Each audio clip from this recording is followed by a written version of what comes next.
एक मूर्ख जय भीम वाला मुझसे बोला कि अगर मंदिरों में से दान पेटी हटा दी जाए तो नाराज कौन होगा, भगवान या फिर मंदिर का पुजारी। तो मैंने भी कह दिया कि अगर संविधान में से आरक्षण हटा दिया जाए तो नाराज कौन होगा, बाबा साहेब या आरक्षणधारी।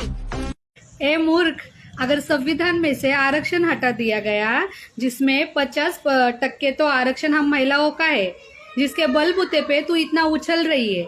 हाँ, झूला झूल बेटा, लेकिन बाप को मत भूल। जय भीम।